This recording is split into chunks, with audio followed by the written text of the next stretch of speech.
it's Jimmy T. I want to talk to you about some things. One is the fact of blighted buildings in Citrus County. Two is affordable housing, or as I like to say, housing people can afford. Three would be SB 180. And then last but not least is the wrong-headed way to go about economic development in the county. So first and foremost, let's talk about blighted buildings in Citrus County. So I drive down 41 a lot going to Inverness and down to Floral City, and I run down 19 going down into Homosassa and things like that. And on the way of both those roads, you see blighted buildings. Now it's a blessing. The one in Crystal River is finally being torn down and going to have something else built there. God bless. That's awesome. But there are still so many blighted buildings. And you'll say, but Jimmy, we need to do something about these blighted buildings. Why don't the county step up and do something about it? Well, part of it is they just don't want to.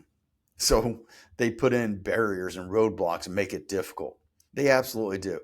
I'll use one that's in Hernando, the town of Hernando. There is a building that is now quasi bait and tackle shop / restaurant. And when this business owner decided to invest a lot of money into this blighted building, they went to the county and said, hey, I want to turn this into a restaurant. The county says, wow, appreciate that, but no. He says, well, why can't I make it a restaurant? So, well, it was a bait and tackle shop. That's what you can make, a bait and tackle shop. And he says, I can't make the money on this.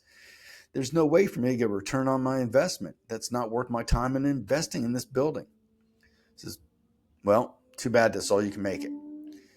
And he says, wait, bait and tackle shops sell beer, right? And this is yes. He goes, okay. So he had a workaround. Food trucks. A food truck can go on any piece of property. It's absolutely legal. As long as your food truck business is legal, you can use that food truck business to serve food. And where you eat the food, well, that's your business. And if your business allows that food to be eaten there you go. You've circumvented the government. But that's what this individual had to do. The government didn't say, oh, absolutely, let me come in and let me give you a hand. Let's find ways to do something other than a bait and tackle shop. There's got to be a legal way to do this. Nope. They looked at him and said, too bad. You don't like it. Oh, well. Here's a person who invested his own money, a local person who loves this county and loves that area specifically, and the county put up roadblocks. This is not an unusual situation. We had one guy, he happens to make a lot of coffee, and he had a building he was going through and renovating. Thank God. Empty building, he was renovating it. And as part of the process, he was daydreaming about the fact that, you know what, I might turn this into a restaurant. And at that point, the inspector stopped and goes, well, that's a whole different process. Yeah, well, we're going to have to stop. And he was just daydreaming, talking openly about it. He wasn't saying, well, once you're done with this, I'm turning it into a restaurant. He was just having a conversation about a vision, about what he wanted to do. And they almost stopped the process. You go to the motel that is in Hernando, that old white one. Oh, it's an eyesore. They came to me one day and they showed me, they said, hey, here's the plans for what we want to do. We want to go out, find investors, and we want to rebuild this place, bring it up to code, and put in RVs. Here's the problem. Government made it too expensive. So the building codes obviously are expensive. And I can understand for commercial, you want all the safety you can have for them. Okay, I got it. But the land of where these RVs were going to go was now, instead of putting in a certain number, they had to put in less because the positions that were going to be there had to be bigger, had to have buffers. All completely artificial government. There's no science for it. It is just government saying, nope, you can't do it. We want it this way. And you say, well, maybe my business is best this way. Doesn't matter. Government has power. They don't like it. Too bad. So that business never moved forward. And if anything, it's only went downhill. And over and over and over, you hear these stories, you see these buildings, you wonder why. We don't have a government that reduces barriers. We have a government that puts up barriers. Our land development director is horrible at this. And our county attorney is more than happy to use the law to stop this development instead of finding ways that allows it to be done by law. You see, we turn to government to keep us safe. We turn to government to make sure that we're a good civilized community. But then government gets power and it chooses what you will do with your property and what you won't. And because of that, we have blighted buildings. So then you add on things like impact fees and additional zoning and buffering and plant requirements and all these other things. And then you wonder, why can't we get rid of these blighted buildings? And here's the thing. The county commissioners have the ability to get with the administrator and say, we want all of our builders that were willing to come out here and look at these buildings and look at our ordinances and sit down and have a meeting and tell us what ordinances to change, what tools are in the toolbox in the permitting process that need to be changed, need to be streamlined. And again, having been there, I've suggested things like modernizing the permitting system. I've done it at the state level, I've done it at the county level, and it works and it can be done. When I suggested we bring in an app to allow inspectors who are not certified in that particular area, say plumbing, to then virtually bring in a inspector who is, I was told, nope, we can't do that. No, we don't want this app. No, that's not the way it's going to be done. And just before I left county government, I was pulled to the side by Randy Oliver and says, hey, you'll like this. So we're going to start doing that. Why couldn't we do it before? What was the holdup? Just the lawyer said no. And my peers jumped on board when the lawyer said no. And everybody was like, no, we don't want to do that. Not once was there any vision of what could be done or any detailed work to find out how to change the policies. This is why we have blighted buildings.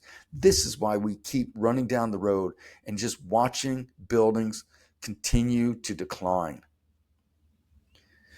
And without changing this, you lack the incentive for investment. And when you lack the incentive for investment, you lack the incentive to create jobs, to create revenue, to create opportunity for the county. The county government is a burden on those who are willing to invest their time and money into this county, especially those who are local, to improve this county. And the county commissioners really need to stop and look and ask every single ordinance that we have that can be changed, that we can make it pro-business, especially where it comes to these blighted buildings. They're not doing it. Now, some of them don't even realize they can because, again, they go to this county commissioner school and they're taught, follow the bureaucrats. The Wilsonian bureaucrats are in charge. Just let them do what they do. No, the county commissioners can go to the builders. The county commissioners can go to the local mom and pop businesses, bring them in, go into that local place that struggled to open and ask them, what was the problem? All these things can be addressed. Some of them can be fixed and some of them can't. But an honest conversation needs to be had, and we're not having it. And I know I'm frustrated about it, but I've mentored young people, and I have a young daughter in this county. And the only thing I want is for a future in this county to where young people can actually generate the revenue needed to be able to buy a house. And with that, let's move on to the next subject. Houses people can afford, or as we commonly say, affordable housing. But really, that's all it is. So a house that is either currently on the market or to be constructed is based on the price per square foot. Price per square foot is based on the cost of the construction or what, when it's for resale, the market says it's worth. So there's ways to do affordable housing or housing that people can afford. And one way to do that is, first, look at all the charges that has to do in housing. Can you waive certain charges for certain size houses to incentivize maybe 1,000 square foot home?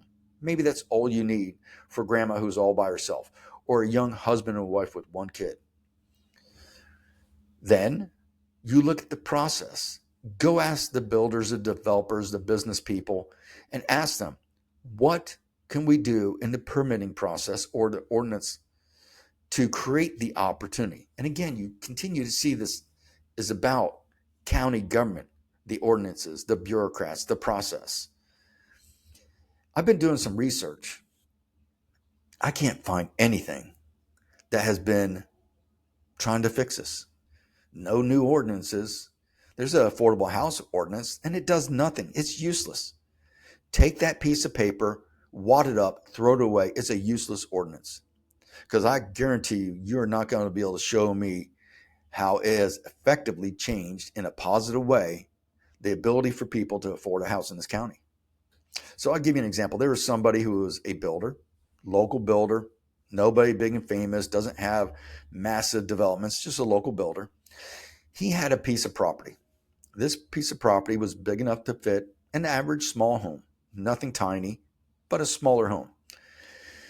And in this, he went to the county and he started the process. Then the county said, well, no, you can't do that because, get this, setbacks. Well, there's required setbacks from the road. And so some of it's for easements and some of it's smart. But truthfully, if you want to put your house right next to a road or right next to a sidewalk and it's a main highway, go for it. That's your property. Why do we have to have such large setbacks? And they said, well, you can go through the process and have it changed to allow you to have that. But more often than not, it's not allowed. I'll give you an example. One gentleman had 10 acres. He had 3 children who were married and starting families. He wanted to divide his 10 acres into 2.5-acre lots, giving each of his 3 children 2.5 acres, allowing the family to live together. But the county said, you are not allowed to subdivide because it's zoned as 10-acre lots or more. So it's a mere zoning issue that stopped this person from reducing the cost for his family to build their homes. He went through the process. It came before the previous commissioners, and they voted no. These are the same people talking about making sure we can make homes that people can afford in this county. And then they shoot down things like that. This is crazy. This is your government. This is what's happening. And again, our elected leaders may not realize that what we want from you, and this is why I got in a lot of trouble, what we want from you is representative government. You are not there to represent the staff. You are there to represent the people. And the people commonly are saying we can't afford homes. Matter of fact, some of the county commissioners routinely go on about affordable housing, i.e. houses you can afford, and then fundamentally do nothing about it, but continue to bitch about it because guess what? It's politically beneficial to never fix a problem and instead continue to bitch and complain about it. And that's what's happening in our county. We need to go through the ordinances, go through the permitting process, look at ways to deal with zoning, and basically create a different model in this county that is realistic to the need and the ability, and then turn to the government staff through the administrator and tell the administrator, get your people to make this process more realistic. Because you cannot sit up there for years and complain about housing not being affordable for people, the regular working people, construction workers, people who work at McDonald's or Target, restaurant servers and stuff. It's not affordable for them to buy a house. It's just too expensive. But there's also nobody working on the effort to reduce the cost. So we call it affordable housing, workforce housing, whatever. It's a political talking point that nobody wants to fix. Because if they would, instead of having a BS kind of meeting where we bring in friends like my friend, Jeff Brandis, who told them what they needed to do, nothing came from that. No real change because they don't want to change it. That's the truth. They had these meetings, they talk on dais, they say all these things, and they're all concerned, But then they do things like impact fees. Sure enough, you know what impact fees do for new homes? Makes them less affordable, raises the cost. So this is what I'm talking about with government. This is why, as a person who was in government, man, I was blessed. I loved it. And I didn't love it because working with staff, and I had some great staff I worked with. But I loved it because people would come to me and I would try and fix their issues. And yes, sometimes we didn't agree. Sometimes their issues were not aligned with my issues and I couldn't support it.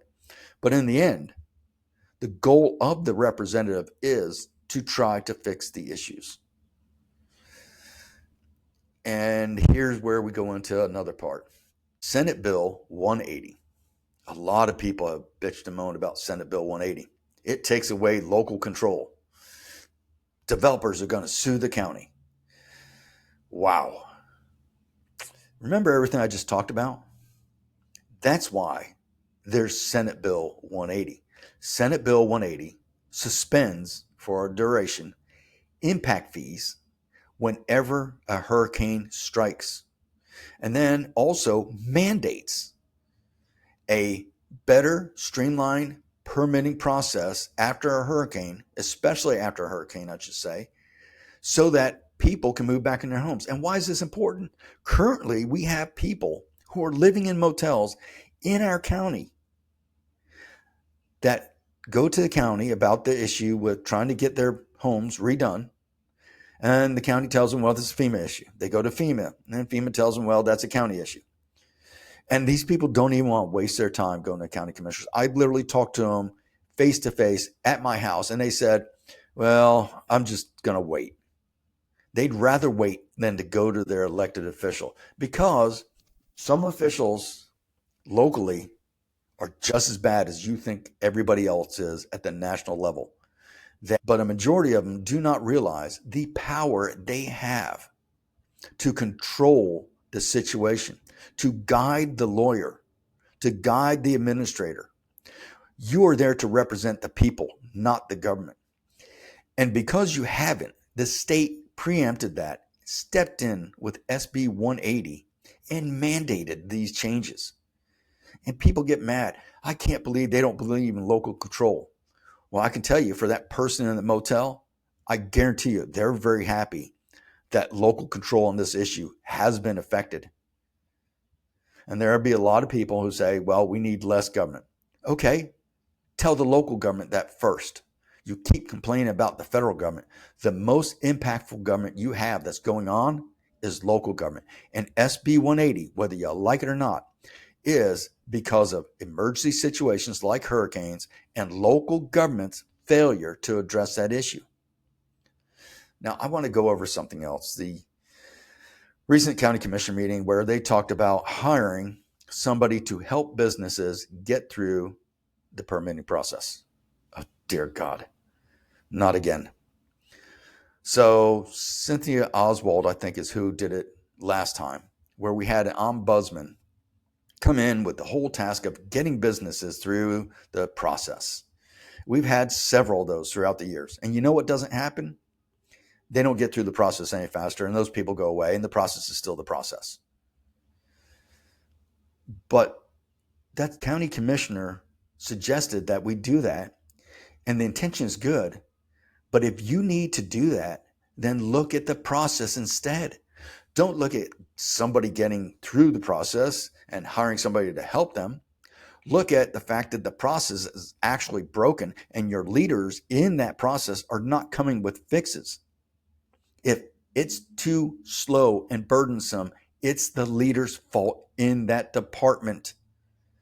Look at our lawyer and how the lawyer has basically affected a slow, drawn-out process instead of finding ways to change ordinances to speed up the process. The lawyer can look at the permitting process and find ways to legally get them through. Our permitting review process and other things can be sped up. But the leader, well, they're not interested in that. They like it as it is. Keep it the way it is. Don't do anything. So hiring a person for this position is idiotic. And you now are talking about we might need more money because we don't have enough going forward. And you want to talk about paying somebody else?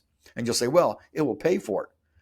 No, it hasn't in the past. And no, it will not now, because the system is the system. The bureaucrats are the bureaucrats. The majority of the staff would say, I'd like to do this, but so-and-so would not let us. And that so-and-so was always the leaders, always the lawyers. The hands are tied because the lawyer said so. My hands are tied because the department chief says so. All of these 4 items I've brought up can be addressed. But if you go back and look at the county commission meeting, we've spent more time talking about the issue of the barge canal boat ramp, or want to buy a passive park that would be right next to an already established passive park. Do you see the problem? Every single agenda item going forward needs to have a pro-business effort, a pro-community effort, such as how to lower the cost of things. This is the problem in this county. We're not doing it enough. If you go back and you review the county commission meetings, the special meetings, you review all of that and ask the question, what on this agenda is being done to streamline the process? And again, there's great staff. Even some of the leaders are good leaders. But it's still been broken for decades. I know. I was there. I saw it firsthand. We need to do something differently. Citrus County is growing in population, but declining in history. And I hate to see that history fade. I hate to see the kids leave the county for other counties or for other states because of what we have isn't what it was when I grew up. So county commissioners, yeah, you're probably mad. You're probably seeing these kind of videos, or somebody's telling you, hey, do you hear what Jimmy said? Yeah, that's what I said. And none of it's a lie. And don't be mad. My friends who are on there who are probably hearing this, look, there is some effort by some of you, but there's 5 of you up there. And I can tell you, there's a couple that want more government and a couple that say they want to do things and get nothing accomplished. I'll finish with this. There was currently 2 letters in the last 2 months from county commissioners talked about getting along. You take all that time to write letters about getting along. Do you know that you could have took letters to suggest changes to policy? And that's not a violation of the Sunshine Law because it is a public statement everybody has access to. Reach out to the First Amendment Foundation. They'll tell you. Writing a position piece on what you're going to vote on is not against the Sunshine Law. You can do it. It's 100% legal.